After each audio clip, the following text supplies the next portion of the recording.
And we're back. Hi, my name's Charles, and a while back I decided it might be fun to go back to the beginning of Honkai Star Rail and play through the story again. And we are, a significant way into the story now. We've done the original Herder Space Station, we've done Urilo 6, we've basically done the Luofu, and we're just cleaning up the last of the character quests in the Luofu. And so what this brings us to is this glowing letter behind us, which I believe was left for Dan Heng. And that's where we're going to go today.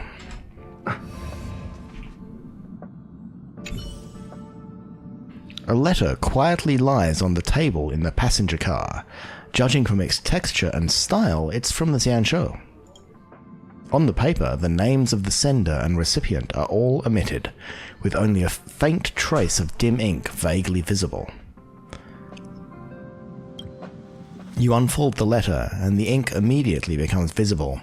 It's as if an invisible hand holds the pen like a sword, making swift, decisive strokes. After a moment, the content regains its original appearance.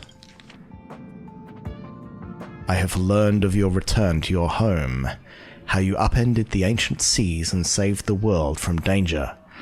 I am sure this has recovered your forgotten memories. In accordance with our old vow, we should once again roam our lands of past, drink in celebration, and recount our great adventures. Upend the ancient sea and return to old ground. It's a letter for Dan Heng, but who is it from? I should ask the conductor. Yeah, how did it end up here on the Astral Express?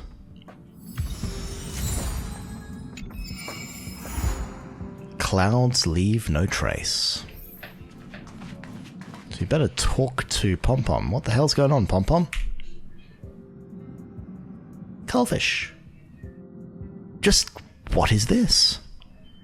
Cullfish, what's wrong? The coach has always been so peaceful and quiet. Are you not used to it? It's okay, I can just go for a stroll if I want. A stroll? Why stroll around when you can just ask me anything? If you've got nothing to do, you can look outside the window. The view is spectacular, which is why I spend a lot of times opening my episodes with looking out of the window of the Express over the MC's shoulder. Both March 7th and I love sitting in the window seats and staring out the window at the stars. Sometimes we even get to see some rare wonders.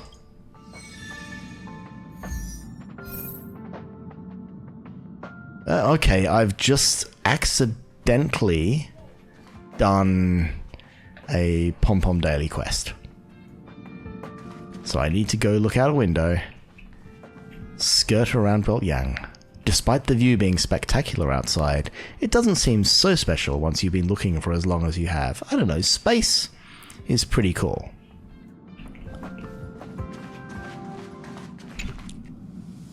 Cullfish. I'm done. I wasn't kidding, was I? Isn't it interesting? Not bad, but it would be even better if there weren't any windows. No windows, but that wouldn't be safe. Forget it. If the Nameless didn't long for the outside world, then they wouldn't be called the Nameless. It's the duty of the conductor to maintain a peaceful and orderly atmosphere aboard the Express. Once you go outside on your adventures again, you'll understand how precious and rare a commodity peace is. Okay, so that was entirely unhelpful because it just forgot what quest I was doing. So I'm going to go up here and I see. So what has happened is that I was trying to do this mission, but it was like, you can't do that mission because everyone's busy with other missions. So, who knows? Let's talk to Pom Pom. Heave ho! Heave ho! Huh? Trailblazer, do you need help with something? There's a letter on the table. Pom-Pom's been cleaning up this whole time and didn't see any letters. Did someone sneak onto the Express? What? Huh? Don't scare Pom-Pom like that! Why are there always strange things sneaking onto our train. Pom Pom is going to upgrade the security level around here. I mean, between the Garden of Recollection and the Stellaron Hunters and whoever planted this letter, and in the future, Argenti, lots of things just show up on the Astral Express. The security is not that great. What does the letter say? Handing the letter over to Pom Pom. It looks like an invitation. Who could have sent it? Does Don Hong have any friends on the Luofu? If Pom Pom remembers correctly, he said he was exiled from there, right? Jingliu could be a friend of his? Unlikely. If the general sent the letter, he would have signed it. Why don't you show Don Hong the letter? You know where to find him. And if you don't know where to find him, you'll put a honking great purple dot in that direction, because that's how video games work these days. They do not trust you to learn the geography of the place that you are traversing. Hello, Dan Hung. I'm gonna pick this up, and then I will stand not uncomfortably close to you and have a chat.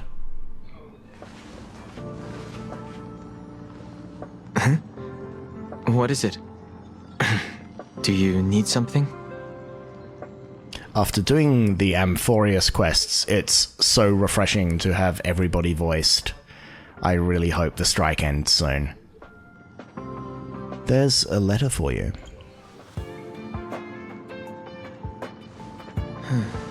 There's no signature, and it doesn't mention a time or place. Looks like whoever sent this expects me to remember. Unfortunately, I'm going to disappoint them. Do you need any help? Thanks, but I don't even know where to start. Let me hold on to the letter. Anything related to Dan Feng's past should be handled with care.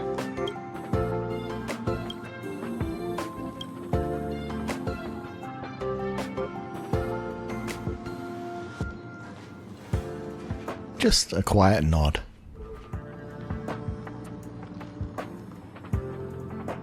And Dan Hung thinking, maybe I remember more than I let on. The appearance of this letter makes you feel uneasy. You evoke the cloud hymn, and a droplet of water condenses from the air and soaks into the letter. The handwriting disappears, and another line of writing blurs due to the water stain. Of 5 people, 3 must pay a price. Just as I thought. There was more than met the eye. Letting him leave first was a wise choice. I can't put him in danger again because of this. But if he didn't send the letter, then who did? Maybe I should make a trip to the seat of Divine Foresight. I need to ask Jingliu about the Stellaron Hunters.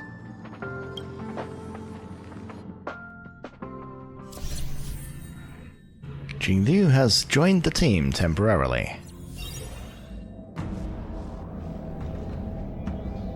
I don't know. Now that's confusing because how am I here and there as well?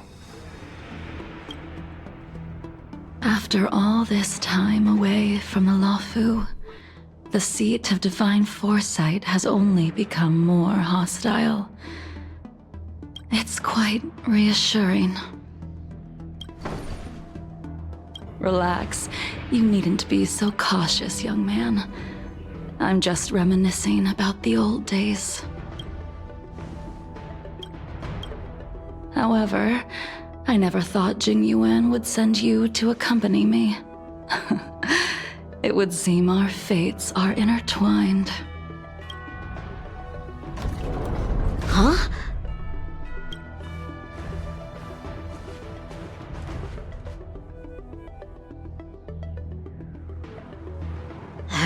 I've got my work cut out for me today.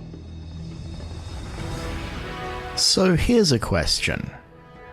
Currently we've got Dan Heng in just regular Dan Heng form, and we did the Bailu quest last time and Dan Heng was in new cool Dan Heng form. So what makes the decision of what form Dan Heng appears in? Because I think basically from now on he just goes back to being his regular self, and Imbibitor Lunae kind of fades into the background. So where was that transition? Where was the transition back? Well, if it isn't Dan Heng. Greetings, Yanqing. Greetings. I need to speak to the general about something. Looking for compensation for the injuries I gave you? I accept full responsibility. They can deduct my next 100-year salary if they like. Oh, it's still cocky Yanqing, even despite the defeats. That won't be necessary. The Cloud Knights were doing their duty. I should be apologizing for any damage I caused myself. You came at a bad time. The General is busy with urgent work. You probably won't be able to meet with him today. But he did leave a message. Dan Heng, do you recognize the person on the steps? So this is an interesting aspect of this quest, is you get to decide how much Dan Heng feels he remembers, but ultimately it makes no difference. It's just entirely, where you think Dan is in this whole rigmarole. But I've always played it as, he does have echoes of the memories of Dan Feng. He's had the dreams, so there are these moments of connection and recollection. Like, it goes back to he did recognize Blade originally and know Blade was a threat. So let's just keep going with this. I can't say that I know her, but she does look a little familiar. Is she a guest of the General's? You don't remember her? I see. I suppose the memories of your previous life really were wiped clean after the rebirth. That is Jingliu, the previous sword champion of the Xianzhou Luofu. She was the closest friend of Imbibitor Lunae, your previous incarnation. She was also the General's master. According to records of wars past, her blade has slain countless denizens of abundance. Not even the feather guards of the Wingweaver, the father wolf of the Borazon, or the gigantic mecha beast could withstand a single strike from her. She's a renowned legend. So this is one of those moments where, you look at one of these things and there's like 3 things, because you always put 3 things in a list, and the middle one is the father wolf of the Borazon, which is presumably a reference to things that are going to happen in a few patches' time. And you always wonder, did they write this and then decide, aha, we can tag this on to a thing we wrote before, or did they put that in deliberately, or was it some combination of the two? You can never tell. But Jingliu was obviously, the person who put Hule away originally, because you're not allowed to mention her to him. So, and, given the lead time on a lot of the story quests in Honkai Star Rail, they might have been working on that already, who knows. But, yeah, it's just one of those things I always end up asking when this kinds of thing happen in the narrative. However, those are ancient stories. It's a shame that even a hero like her wasn't able to break free of Mara. It is said that in the end, Jingliu lost her sanity and slaughtered anyone in sight. She was deemed a criminal and fled to outer worlds. With her powers, you'd think there would be no one capable of bringing her in. For some reason, she arrived on the Luofu with a suspect disguised as a traveling merchant and said she wanted to turn herself in. Her surrender came with one condition: that she be allowed a day of freedom before the trial. She wanted to travel to Scale Gorge Waterscape and meet with her old friends one last time. I can't believe Jing Yuan actually agreed. Before he left, He ordered us to accompany Jingliu during her last day on the Luofu. We're hosting an honored guest. We're escorting a criminal. Jingliu suddenly stops talking.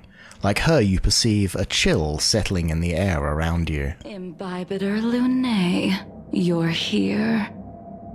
Since you traveled all this way, why don't you come and talk with me?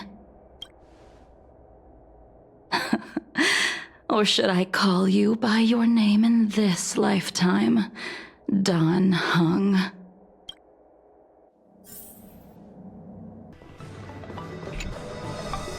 When I left the Xianzhou, I heard they took away your scales and horns, forced you into a hatching rebirth, and detained you in the shackling prison. I thought Imbibitor Lunae had been wiped from this world. But then I returned to the Luofu and watched as you parted the sea. After all these years, it was a magnificent sight to behold. Do I know you? Do we know each other? Oh, I don't need to act for Dan Heng, of course, because he's actually voiced. Okay. The answer to that is both yes and no. However, your cold and indifferent tone is identical to the person I knew back then. If my guess is correct, the preceptors were unwilling to allow the Ichor line to end, and hoped for the Imbibitor Lunae's resurrection. That is why they tampered with the molting rebirth, and turned you into what you are now. And also, a lot of this dialogue is recap, because this story is spread out for, very practical reasons over a couple of months of patches. So if you're aiming at an audience which might be dipping into these stories for a couple of hours every week, then you need to do a lot of recapping in order to make sure that people remember stuff that they were told 2 or 3 quests ago. Like, this is something that's affecting me right now, because I've gone from doing, several of these a week to 1 a week while I'm filling the rest with the Amphorius quests. And so, these kind of reminders of, oh yeah, we learned about this in the Bailu quest or various other places. No, it's a necessary repetition, because not everyone just storms through the story at maximum pace, doing it all in one day.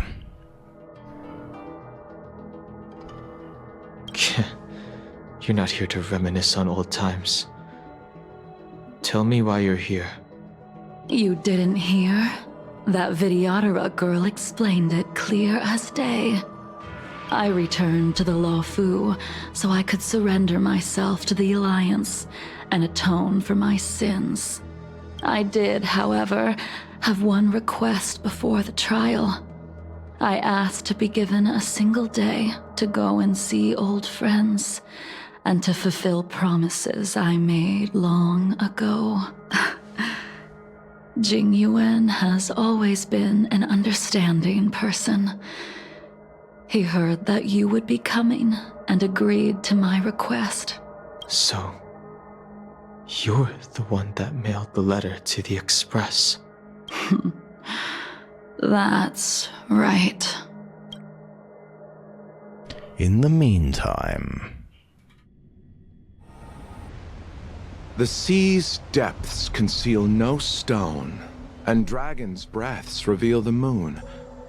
The scenery of Scale Gorge Waterscape is truly as magnificent as the poems describe. But as a suspect, shouldn't I be bound and interrogated in the shackling prison? Is it really appropriate to bring me to a place like this, General? Holding you in the shackling prison would be more trouble than it's worth. For security purposes, we will be performing your trial here. For security purposes. I suppose it's not my security you're talking about. The Stellaron's descent, the Ambrosial Arbor's resurrection, the Destruction Emanator's impersonation of the Amicassator. According to the Skyfaring Commission's investigations, you arrived on the Luofu with a group of merchants, but didn't make a single trade during your stay. Your departure coincided with the day the calamities took place. You took advantage of the chaos to sneak into the shackling prison, but seemingly took no course of action. Now you claim that you are responsible for the Stellaron crisis and wish to surrender yourself.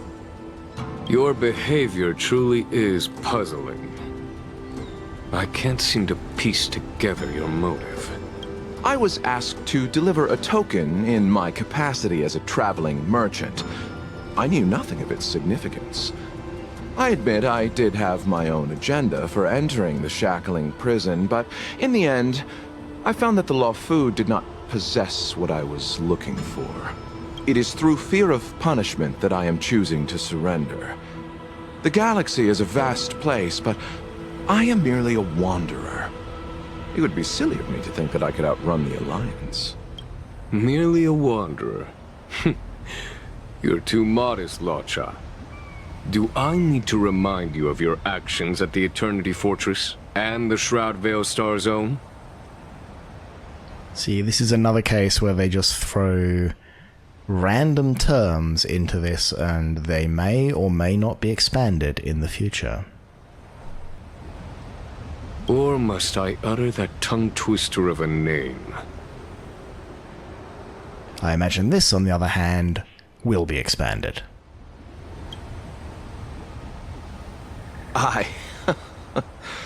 Well, they don't call you the Divine Foresight for nothing, General. You flatter me. Fortunately, I did my research, or this conversation would have been quite dry.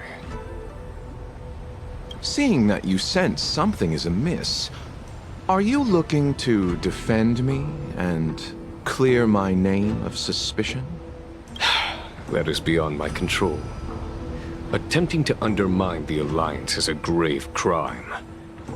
According to protocol, you are to be held on the Xianzhou Shuling for a joint trial before the Ten Lords Commission and the 7 Arbiter Generals. However, at present, you have the opportunity to enjoy the beautiful scenery of Scale Gorge Waterscape. It will be the last view of the Luofu you ever lay eyes on.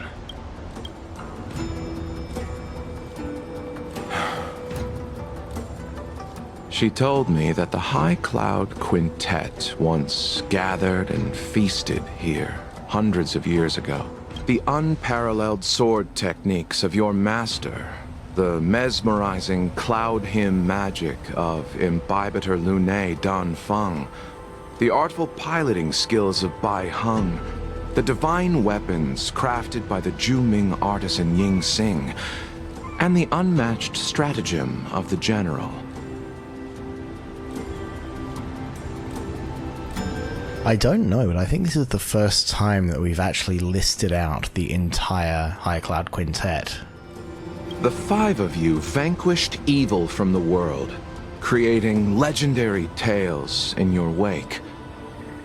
Unfortunately, nothing lasts forever, and the High Cloud Quintet disbanded as each of you went your separate ways.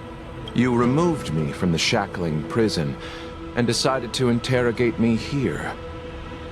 But not for security purposes. You wish to discuss things that shouldn't be overheard. You wish to discuss the one person you've avoided mentioning up to now. Your master, Jingliu. Meanwhile, in the seat of Divine Foresight. We can head out now. I would like to visit a few places from my memories, enjoy a glass of wine, and reminisce about the good times. Have you mistaken yourself for a tourist? I would make a wonderful tourist. Lower your guard, young man. I have already surrendered myself to the Alliance, and I will keep my word. Besides, your general has already agreed to my request. Imbibitor Lune, you must accompany me. I won't take no for an answer. Regardless of whether you're still interested in your previous life, accepting my letter means that you've accepted my invitation. Lead the way. Where should we start? Should we go to Stargazer Navalia first, or to the Artisanship Commission? So many memories are swirling inside my head. I can't get a grasp on any of them.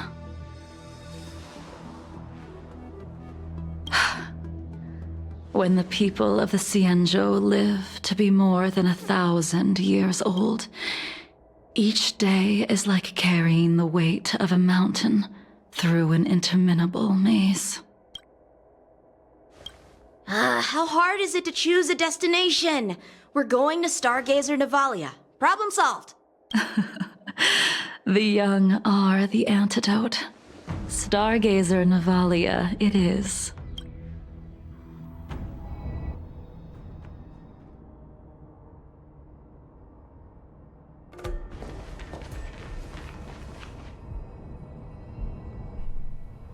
If it's star skiffs you wanted to see, we could have headed to the Jade Gate. Why did we come all the way here? Young man, have you ever heard of Bai Hung, the Foxian pilot? Bai Hung. I think I've seen that name somewhere before. Bai Hung. The name is unfamiliar to you and elicits no feelings. However, a voice inexplicably rings in your ears. Let the noble High Elder drown the enemies in rain. We just need a watch from the sky, I presume? Imbibitor Lune, if memories are returning to you, share them. I think she was one of Imbibitor Lune's comrades. She was a comrade and friend to both Imbibitor Lune and all of us. Well, that's all in the past now. The reason we came to Stargazer Navalia is because I wanted to pay tribute to her here. Huh? You mean the Foxian soul-soothing ceremony? Yes, the sending off of a star skiff. It represents the voyage of the deceased into the stars. Due to circumstances beyond my control, I never had the chance to bid farewell to her. It is something I have regretted to this day. As for procuring a star skiff, I know they can be manufactured here, but I know nothing of the process. I see. Follow me. I don't know anything about manufacturing star skiffs either. But getting these machines to work shouldn't be too hard. Okay, let's try and create a team here. So obviously, Hellfish was left back on the ship deliberately. We do have Yanqing. We do have Dan Heng, wherever he is. March, stay with the group. Don't rush off. And let's leave March on the team. She's just tagging along. She's wearing a new dress.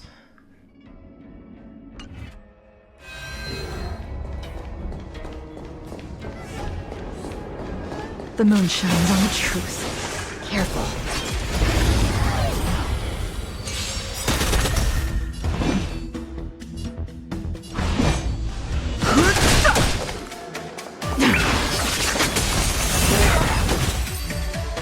Careful.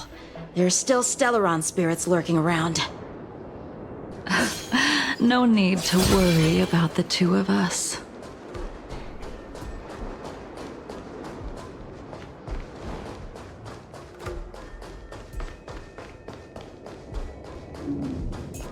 Okay, nothing interesting down there, just had to fill the map in.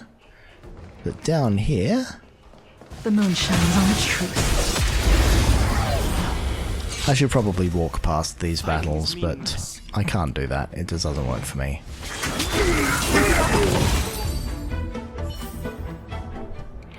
I never pulled Jingliu, and I kind of regret it because back in her day, she was a really powerful character. She just kind of fell off because the meta left her behind. We've arrived. All ship production in Stargazer Navalia starts here. Just enter the command into the device. The vessel used to cultivate starskiff seeds will be activated, and a ship will appear in the skyport soon after. I remember now. I've seen Bai Hung's name in books before. You like to read? I couldn't tell. Ooh, burn. Hey, I don't read much, but the General forced me to finish a bunch of ancient volumes during my training. I remember one called Views of the Universe from a Starskiff. The author's name was Bai Hung. That's right. Bai Hung was the one who wrote that travelogue. It was actually really interesting. 90% of it was about starskiff crashes on different worlds and dangerous situations. It also had records of local species and ecosystems. I remember thinking, how could an ace pilot crash land her starskiff so many times? Then I realized that every time, she made the best of the situation and got back alive. Her luck really was out of this world. Indeed. Her luck always astonished us. Whenever she piloted a mission, you could almost guarantee a narrow escape from the jaws of some abundance behemoth, or a miraculous return from behind enemy lines. Very few starskiffs she piloted were able to return to port in one piece. The folks at the Skyfaring Commission secretly referred to her as the Starskiff Killer. She also possessed an uncanny ability to predict future events, inauspicious ones at least. Every ill omen that came out of her mouth would sure enough come true. Very few Cloud Knights had the courage to accompany her on missions. However, when it came to surviving, her fortunes were incredible. Even in the worst situations imaginable, she was always able to turn the tide. Luck is a type of strength, after all. I hope that this ship, built for the Starskiff Killer, will also be able to return to the stars. Before long, the Starskiff assembly line started to operate. Ha! That'll do it. The Starskiff assembly line has been activated. The Starskiff will take shape and enter the skyport. Let's go wait for it there. It won't be long. So if you've been a bit of a completionist up till now, Young man.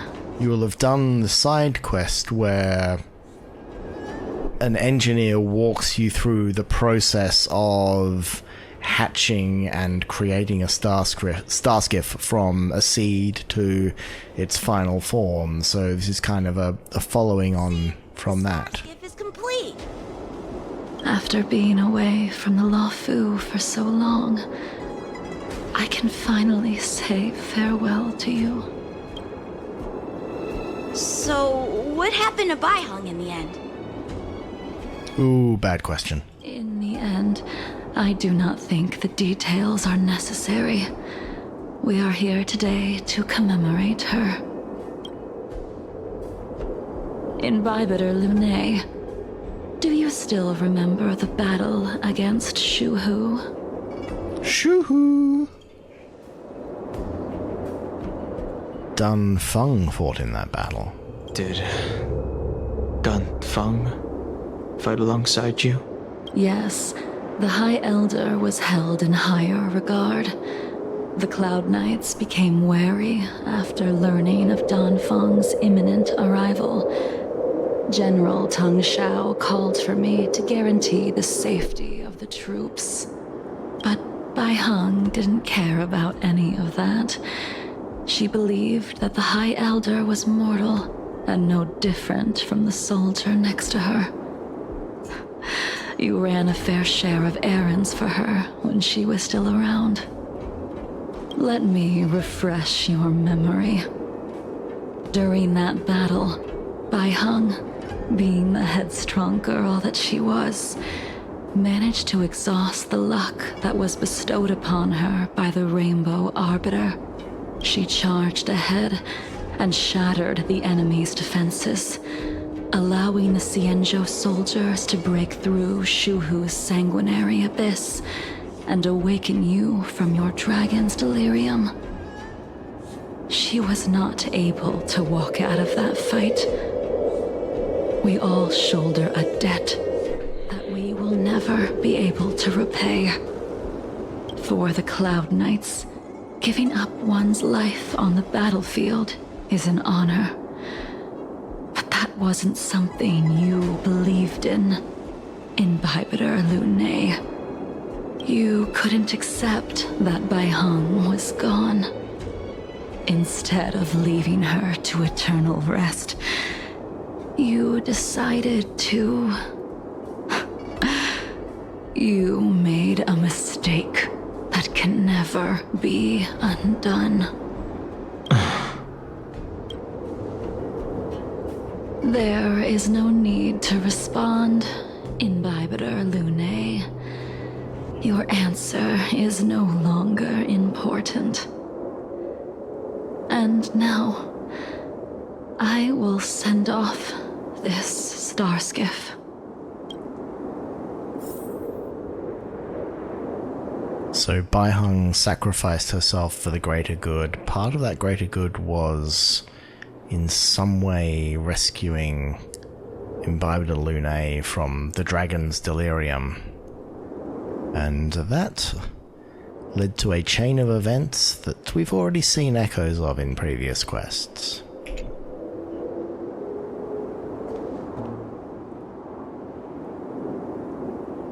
Bai Heng, I've brought your flagon. This was a gift handmade by him, though he never got the chance to give it to you in person. I'm sorry it took so long for me to find it. Only by bringing it to you will my nightmares be calmed. I will fulfill what you asked of me. I will keep my word, even if it requires me to cut down the stars in the sky.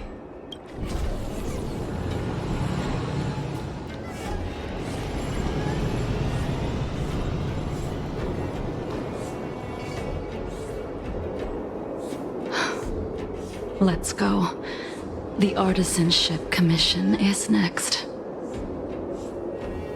So we have said our farewell to Bai Heng.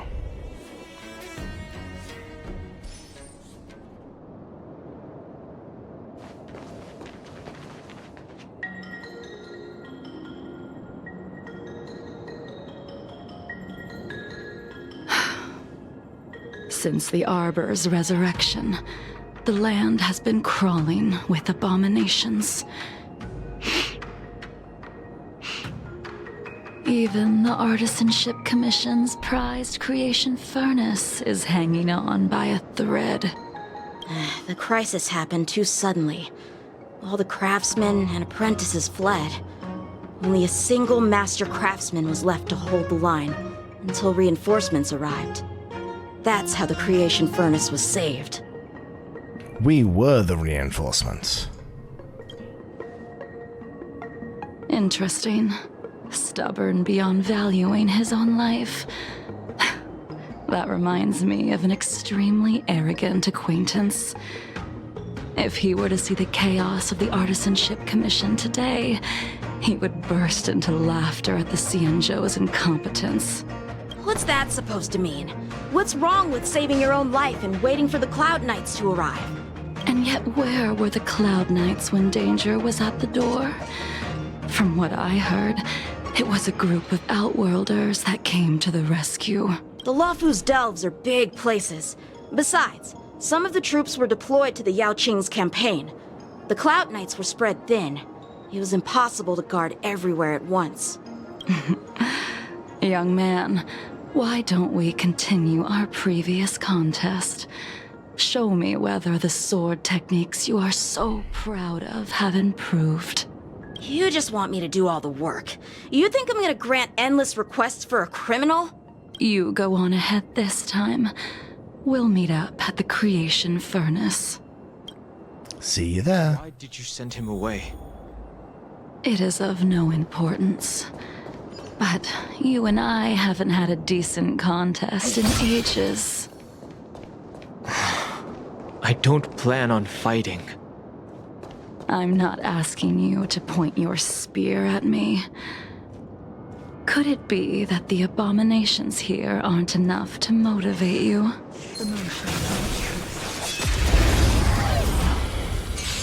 Even after your rebirth, your moves and techniques haven't changed one bit.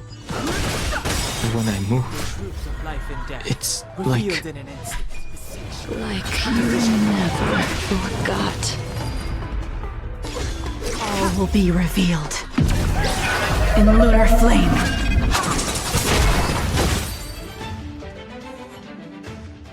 Come on already. What took you so long this time? We were just shooting the shit. Don't get anxious, Imbibitor Lune. We have all the time in the world. I taste malice in the air. The spear still recognizes you as its master.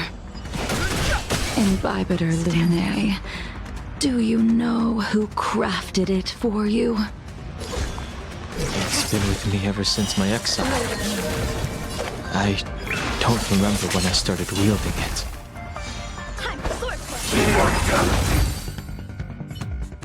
You can continue to convince yourself that you are merely the reincarnation of Danfeng and have nothing to do with his sins. And you can keep insisting that you have forgotten everything. But you cannot run from combat, Danheng. Your spearmanship is identical to Imbibitor Lune's. Combat is like smelting, purging the impurities with burning flames and exposing a person's true nature. Those are the words of the one who made Cloudpiercer for you. Do you remember? Out of all of us, you were the closest to him. It was strange, really, to see someone so arrogant get along with someone so proud. Yin Sing? In your dreams, you see a man with an indistinct face, standing arrogantly and irreverently in front of the spear rack where the Cloudpiercer is placed. This spear is sharp enough to pierce dragon scales. Be careful, High Elder, lest you hurt yourself with it. Yingxing. You still remember his name. When he was but a child, he swore to take revenge on the abominations. That's what drove him to travel across the stars to the Xianzhou to receive training. When I first met him, he wasn't even as tall as my sword. But he was boasting about mastering all the crafts of the Artisanship Commission by the time he was 100 years old. The little brat was no less arrogant than the High Elder. At first, I wasn't too fond of his defiant nature. But when we met again, he was able to craft weapons that astonished the master craftsman. He even snatched the Artisanship Commission title of Furnace Master. Unfortunately, the Alliance would never allow a short-life species to run the Artisanship Commission. He was only able to prove his worth alongside us outcasts in the end. Interesting casting the quintet as outcasts, where you've got one future general and you've got the actual High Elder at the Vidyadhara. You didn't go easy just so I would get here first, did you? Of course not. Your technique must have improved so much that I simply couldn't keep up with you. So, are we here to commemorate your short-life species friend? Eavesdropping is a bad habit. Besides, when did I ever say he was no longer in this world? Even the cryocapsules wouldn't be able to extend the life expectancy of a short-life species for long. If he is still alive, he must be ancient. He is still alive? Yingxing is still alive? Of course he's still alive. But he might be better off dead. Some people are born with unparalleled foresight and exceptional intelligence, but make the most ill-advised choices at destiny's crossroads. As smart as he was, he made the foolish attempt to use the flesh of the Abundance Emanator to aid in Bibiter Lunae in resurrecting his deceased companion. His stupidity turned him into a monster, cursed with immortality. His soul was shattered and became the evil that he hated most. The irony. For an old friend, you don't seem to have that much pity. I gave him a second chance. Does that not count? What did you do to him? He should have been eternally jailed in the shackling prison for his crimes. But I gave him a different kind of freedom. I took the shell that once held his soul and passed my sword techniques on to him. I let him die 100 deaths to remind him of the karma of his previous life. Afterward, I heard he was reborn and even gave himself a name. We've idled too long. Let's head to the Alchemy Commission.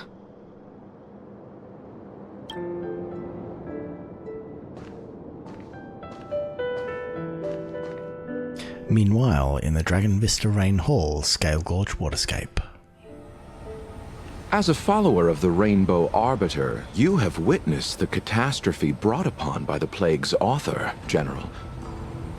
Living beings turning into undying monsters, eventually used as sacrifices to the Abundance. What do you think should be done to put an end to it, General? The Alliance follows the Rainbow Arbiter's edict to continue ridding the world of evil, so that one day Yaoshi might be vanquished and the cycle of life and death restored. Under the auspices of the Rainbow Arbiter, the faithful Cloud Knights continue the hunt. Their devotion and sacrifices are indeed commendable, but their devotedness has made them close-minded. Take me, for example. My powers originate from the Abundance, yet my goals are aligned with the Alliance. The Hunt is not the only faction in the universe that wants Yaoshi dead. It is natural for short-life species to yearn for immortality. That is expected of any intelligent life form.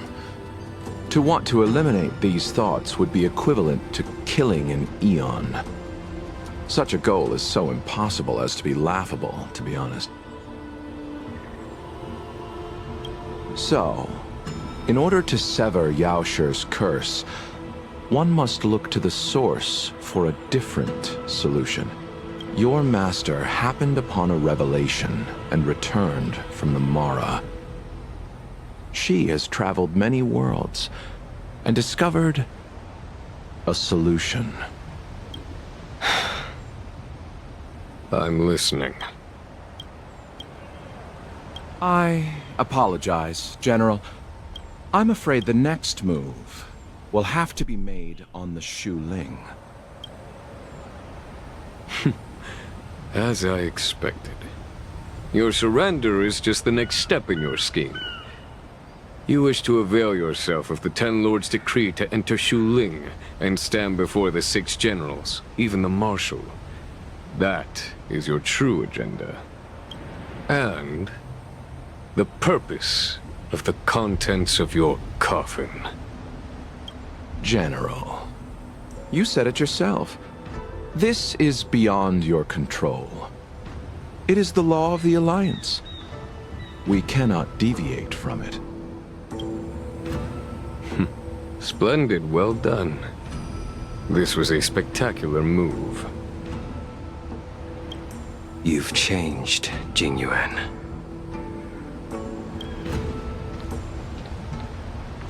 The man I knew would never have admitted he was bested. In the meantime...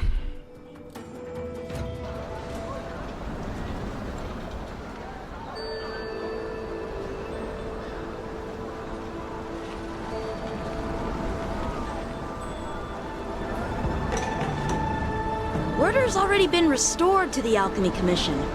Why are we here? I heard the healer lady is capable of curing all diseases. I'm here for the same reason anyone would be. For a checkup and consultation. Patience, young man. We're not far from Scale Gorge waterscape. The mission the General tasked you with is about to come to an end. And now we have to talk to Bailu. I wonder why.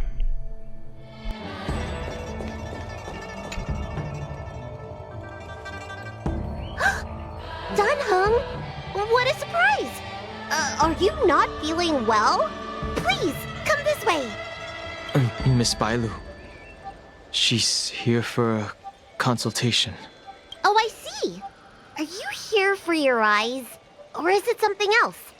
My eyes are fine.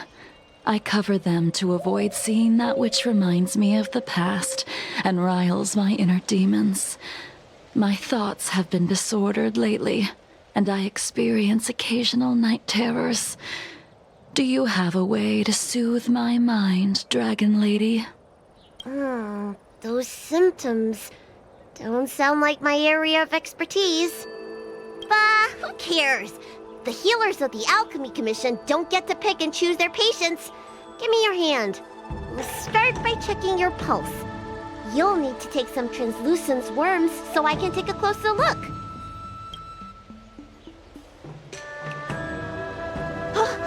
Your hand! It's freezing! Please wait. Dunhung, can I speak to you for a minute? Your friend here has a very peculiar condition.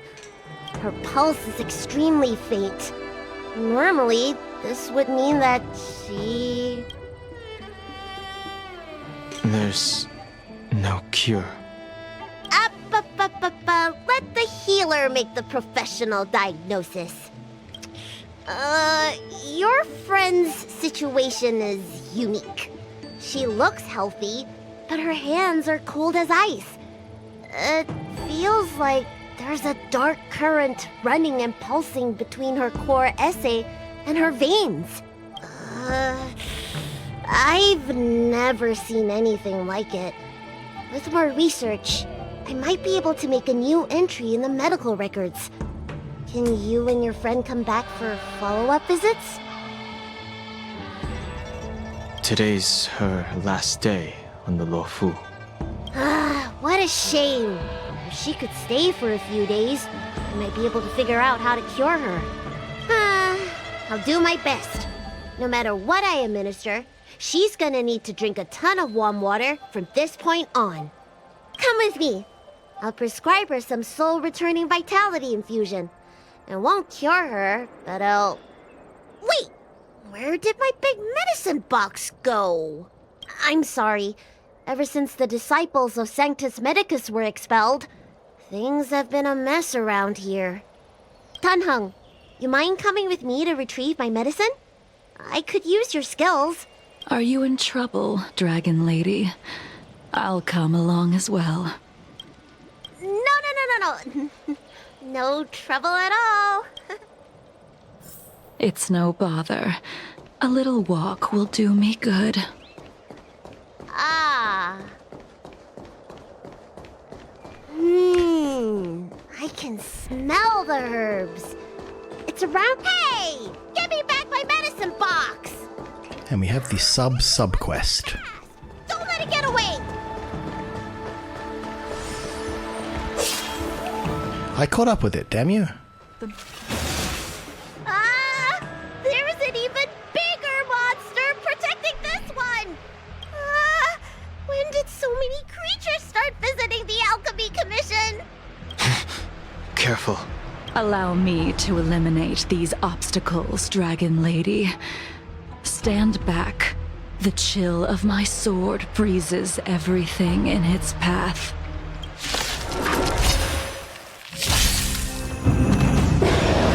Move carefully.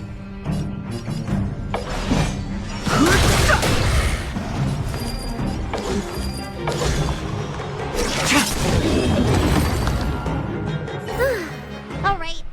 Let me make sure nothing's missing. Excellent. The calming valerian and chi strengthening infusions are here. Let's head back. Never make a patient wait too long.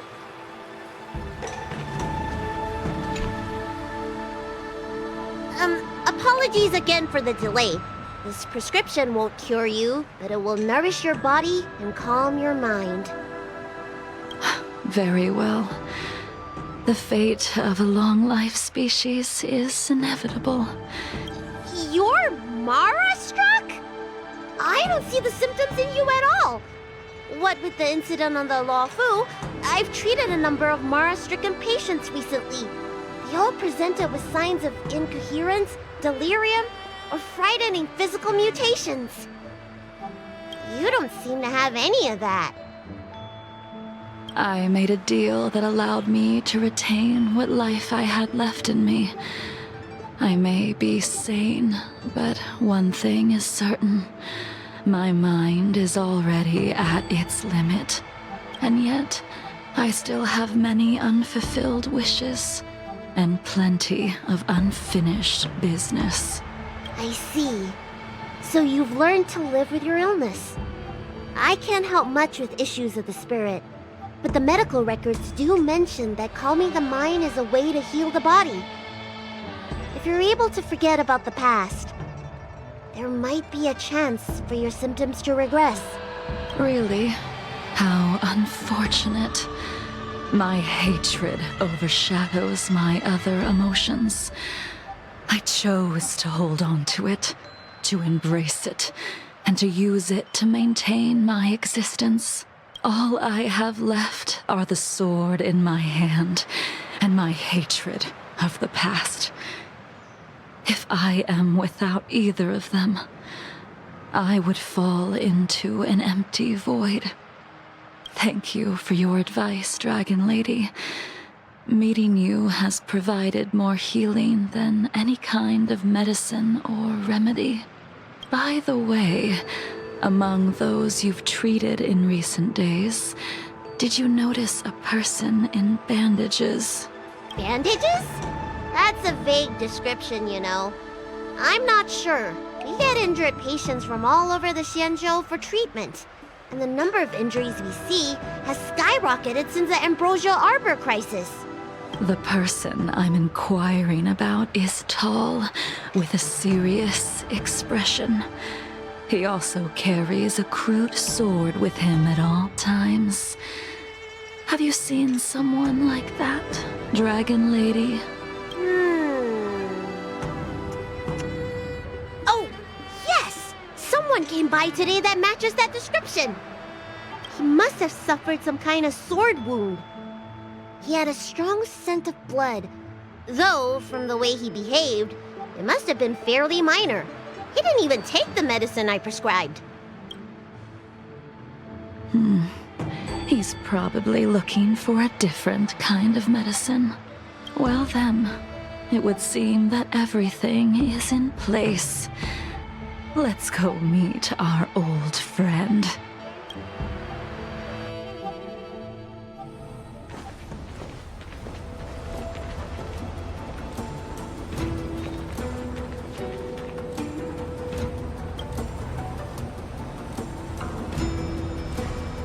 Take this man away.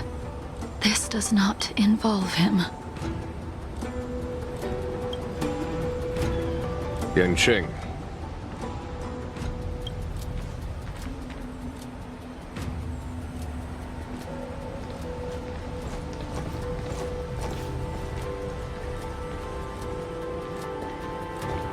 And so, everyone is present.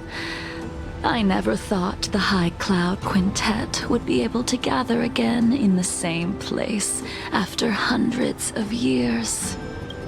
If I remember correctly, the 5 of us made a promise here 7 centuries ago.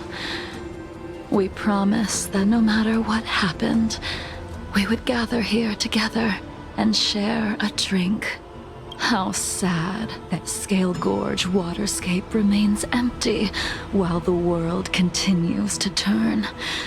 Some of us have been reborn, while others were denied death. Some have become criminals, while others can no longer fulfill their promises. And in the end, our friendship is no more.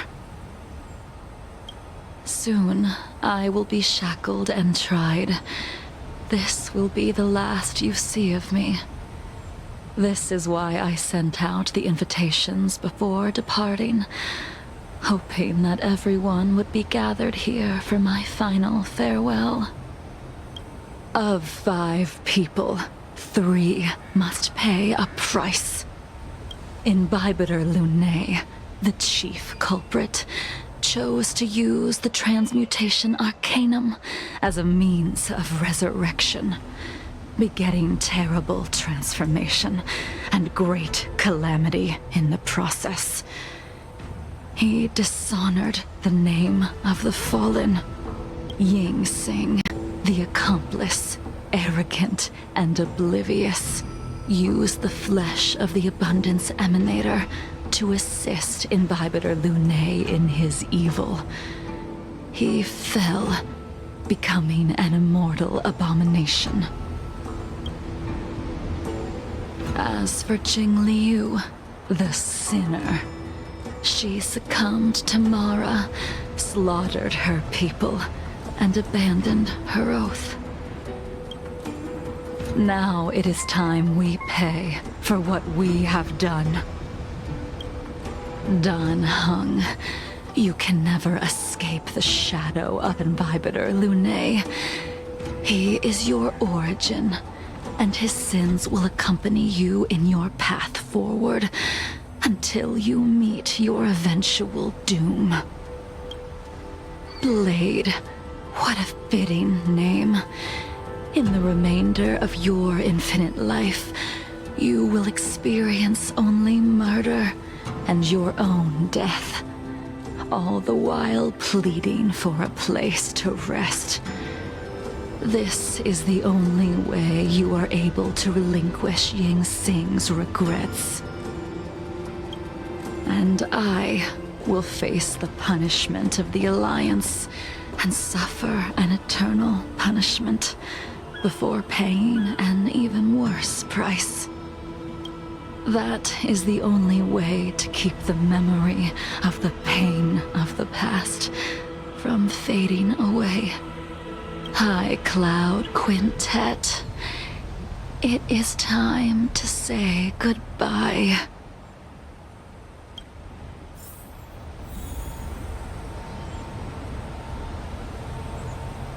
Of course, hanging a large lampshade on the fact that of the quintet, only 4 are present because Bai Heng died, as was established earlier in the quest, and I like how it is just heavily hinted but never 100% confirmed that Bailu is the product of the terrible experiment that Yinsing and Dunfeng attempted to bring back Bai Heng. And there's this like whole thing that goes on about the quest line in Xianzhou Luofu where someone at some point in the discourse suggested the old cliche of writing show don't tell, and there's this thing called a thought terminating cliche, which is once you hear this thing that's very familiar and you think, oh yes, this is good advice, everyone knows this, you don't actually think any further. It's just like, show don't tell, they should have shown more and told less. And yep, there is a lot of exposition in this story, but the idea that kind of caught hold in the community that show don't tell means exposition bad is just not what that advice is supposed to mean. It's supposed to be, things that are part of the current narrative you show. But, there is always a point at which you have to say, okay, things that happened in the past we need to do exposition on. And I always think of, like, the opening of the original Star Wars, and you have, like, this long crawl at the start about the spies finding the Death Star plans, or you have and I love this bit, the line in the video, like, emergency message from Princess Leia where she says, Obi-Wan Kenobi, years ago you fought with my father in the Clone Wars. And that's just, straight up a thing that George Lucas threw into the script to give context. These two people know each other, and it was literally 30 years before we actually worked out what the Clone Wars were. And... 20 years. 20 years before we found out what the Clone Wars were. And... it's okay to do exposition, and it's okay to sort of kind of fill in story that is in the backstory that makes what's happening in the present day relevant. And I think a lot of the complaints about there are the story is not told in a particularly graceful way. There are some clunky elements to the pacing, especially if you were doing it like patch on patch. There's a lot of repetition because they have to do lots of callbacks to allow people who are doing this thing in pieces during the quests to keep up with what happened like maybe weeks ago when they last played this game. There's a whole bunch of stuff going on there, but I think a lot of the whole show don't tell thing was really just a reaction from that very vocal part of the community that gets annoyed when there's just too much story. And we've seen this recently in Amphorius, and it's something that worries me about the feedback we got from Hoyo about the Amphorius story, saying, look, we acknowledge that there was too much story there and we're going to cut back. And it's like, no, story good. Let's not listen too much to the people who just want to rush through it so that they can get the Jades and move forward. And I really liked the way that the story on the Xianzhou Luofu was told. I liked the way that it was like, there's all this backstory here, and we fill it in pieces, and we hint at some parts of it, and quest by quest we build up so you get a little more knowledge, and a little more knowledge, and a little more knowledge about what happened before, and why these characters are here at the moment, and who these characters are, and what their motivations are, and what their relationships are to each other, that culminates in this moment where, we finally had it laid out piece by piece by Jingliu about, what each person's role was in the tragedy that took these people who were fast friends and ripped them apart, starting with, the sacrifice of one of their core member, like the core one that held the crew together, and how it all shattered apart after that. And it's a beautiful story, and I think that it's taken a bit too much flack. And on another note, I also want to... Actually, I'll get into this later.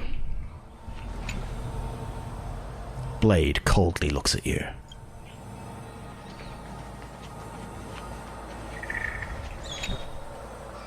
A wineless gathering. A accompanied by only sadness and bitterness. What a depressing reunion. Jingliu, is it not time you sent me to the Shuling? The laws of the Alliance cannot be subject to change. Unfortunately, your next stop will be the Yuchi. I reported everything to the Marshal, and the Seer strategist just so happened to take an interest in the case. They set up a Deca-light reflection barrier in hopes of meeting the two of you beforehand. Jingliu, you haven't changed at all. Always trying to destroy the plans of others. But in the end, whether it be you, me, the Cloud Knights, or the generals of the Rainbow Arbiter, we are all just pawns in a game of the gods.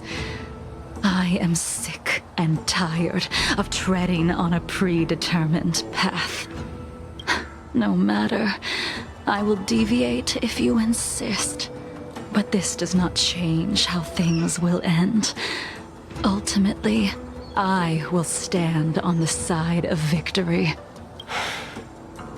Then I shall see this gamble through. Wait. Jingliu, before you leave, you still owe me my due. I have tried. Besides inflicting more wounds on your body, there is nothing else I can do for you. The immortality that you possess is not something that can be dealt with so easily. I am sure Destiny's Slave already told you that the swords of mortals are incapable of killing someone with the flesh of an emanator. He did. But you still owe me the attempt. And the cutscene.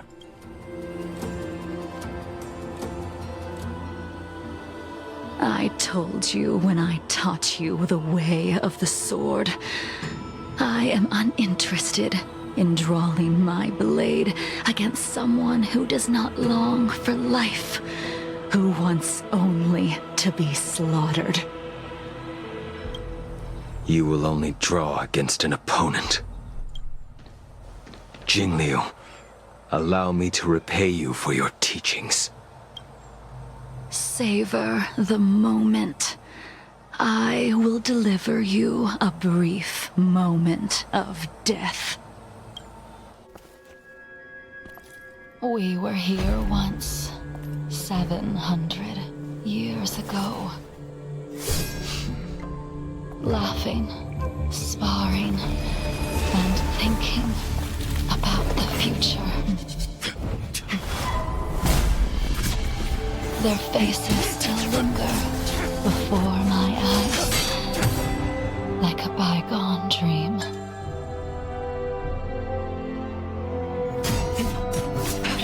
I thought those joyful days would flow indefinitely before us, like a Cienjo lifetime. Yet, dreams will eventually fade like clouds from the sky.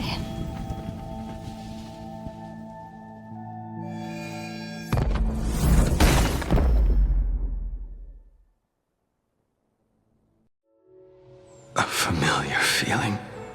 Almost as if we've returned to my first sword lesson. You used the sword Insing crafted, and pierced, sliced, and impaled me time and time again. The swordplay used to slay our enemies of old is still engraved on this despicable shell.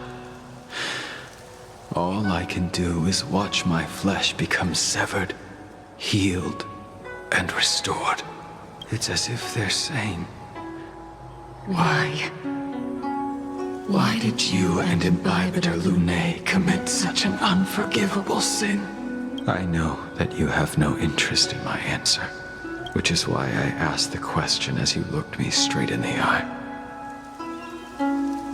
I've asked myself that same question infinite times, but was never able to find the answer.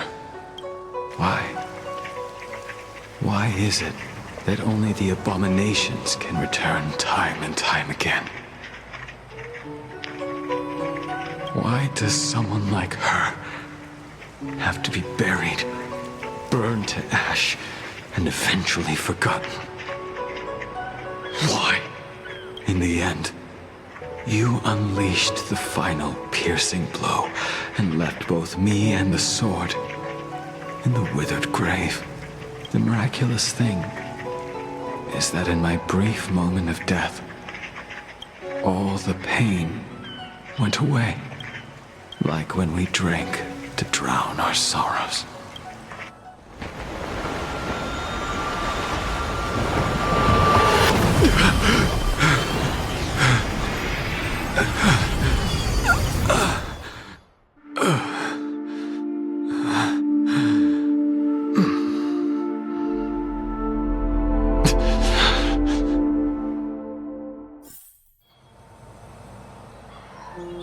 Just that one, like, flash of Bai Hung in the middle of that sequence where just, like, all focused on her and everyone's feeling of loss.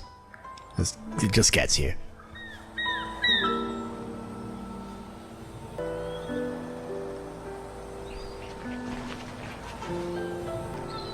So, okay, let's talk about the High Cloud Quintet. Or, as I like to call them, the High Cloud Polycule. So, Jingliu, obviously, group slut. Doesn't matter if there's Yanzhou native, Vidyadhara, Foxian, hell, if it's an Oromuton. If it can consent, he's down for it. Yinsing, in stark contrast, only has eyes for Danfeng. Now, don't get him wrong, he likes the others, he even loves them, but everyone knows if Dan offered to run away, just the two of them, he'd just be got in a shot. And don't get Dan wrong, he loves Yinsing back, but, you know, they spend a lot of time together, they have matching earrings, but he's just not feeling being exclusive. And, you know, if Jingliu comes home drunk with a squad of Cloud Knights, then he's not exactly going to say no. Jingliu? Asexual.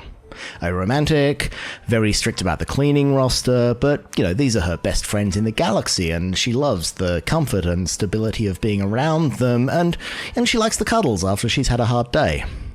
And finally, Bai Hung is the glue that holds them together. She's the caring one, the sort of the extra loving one, the only one of the quintet with a shred of emotional intelligence. She's always in the middle of the group hug, she's always the one to soothe over the hurt feelings, and, you know, as soon as she's gone, she's the gaping void into which the whole group collapses. So yeah, okay, maybe I'm cooking here, but all I'm saying is it would make an amazing sitcom, and hoyo, you can have the concept for free. Imbibitor Lunae, what do you plan on doing next? I haven't decided how I should confront all this, but I think I will continue my travels. The Express won't be able to carry you forever. Your friends all have burdens of their own, just as we did back then.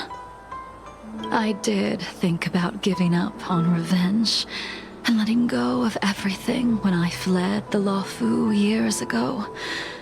However, as time passed, it became more and more clear. It was like an old friend that accompanied me every passing day, always nagging in my ear. The memories of what I did when I was Mara-struck are deeply rooted. Since I am unable to rid myself of them, I decided to face them head-on in the end. Maybe when I witness the fall of the abundance, you and Yinsing will find true release. Goodbye, Imbibitor Lunae.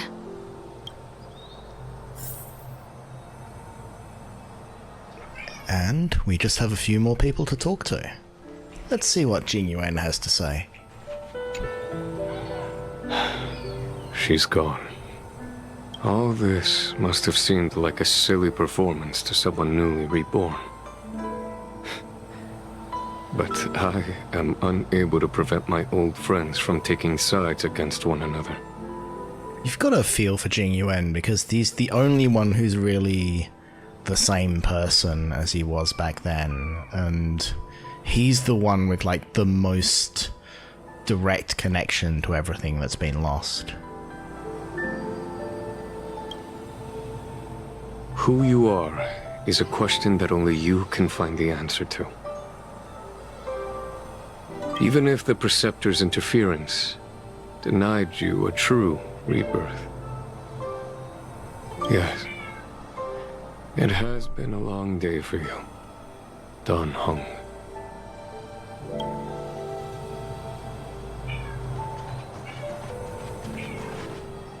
Yanqing, what have you got to say, little dude?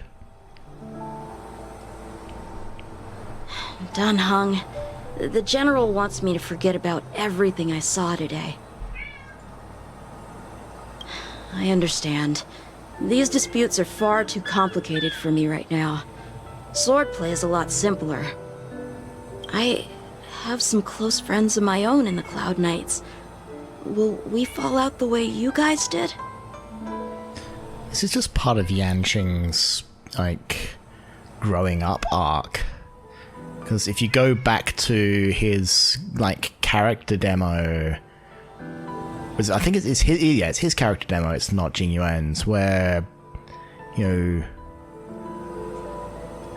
Actually, no, it's the one where Jingliu fights Jingliu, and then in the end, he's teaching Yanqing the things that Jingliu taught him. So it's this cycle of, you know, this cycle of teaching and, you know, cycle of passing on the responsibilities of adulthood to children. And Yanqing's just sort of coming to grips with the fact that this is not always fun and games. It's not always, you know, great, heroic things. Sometimes it's losing things that you care about. Goodbye for now, Dan Heng. I hope the next time we meet, it'll be under happier circumstances. Like, I legit think that's the first time, or the first interaction we have with Yanqing where he's actually introspective. She couldn't do it with her sword either. She still couldn't do it. Blade coldly looks at you. We have no choice but to continue the pursuit. This is the price the two of us must pay.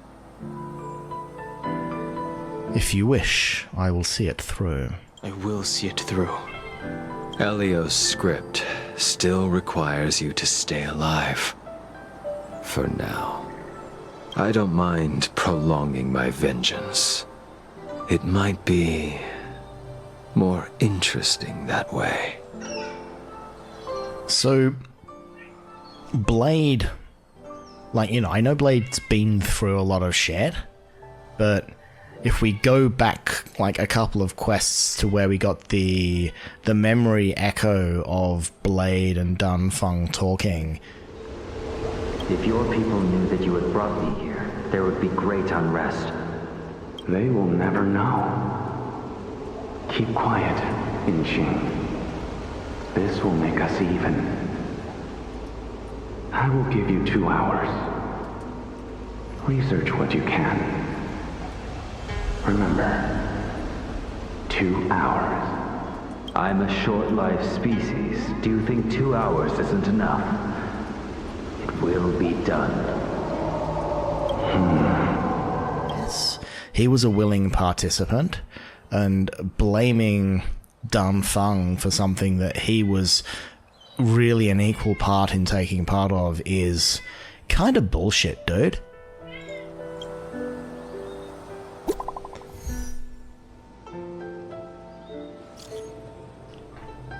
Is everything okay, Dan Heng? Carlfish and I heard you received an anonymous letter, and we were worried, so we came here to check on you, but you weren't in the archives.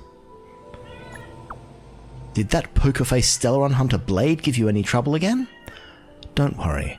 I just stepped away for a bit to catch up with some old friends. Phew, that's a relief then. By the way, don't forget to head back to the Express early. Himiko said she made coffee for us. Just that little reminder that Dan has a new family now, and that family cares for him and loves him and, you know, reaches out to him at his moment of emotional need and has the right things to say. So there we are. We have reached the end of really the mainline story on the Xianzhou Luofu. We've had the stuff that happened in the present with the Abundance and the Ambrosial Arbor and Fantilia. We've had the resolution of what happened in the past, even if it is a painful and incomplete resolution, where the High Cloud Quintet, minus Bai Hung, but kind of by proxy with Bailu off in the corner, meet up again, and if they don't find closure to what happened in the past, then at least they gain a little bit more understanding of each other. And we also move the general plot of the entire game forward, because we've moved two of the important pieces into place. We have Luocha, whose place in the story has yet to be defined, and Jingliu, who is obviously also part of Luocha's plan to kill an Eon. They are where they want to be, almost. Like, they wanted to face the Ten Lords Commission and be tried and all those things, but, you know, Jing Yuan threw a little wrench in that and sent them off in a different direction. But they're pretty close to where they want to be, and their plan will presumably continue at some point in the future.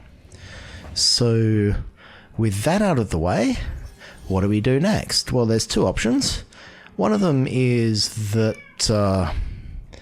we continue forward, and I believe the next thing that we would do chronologically is go back to Eurillo 6 and do the Topaz story.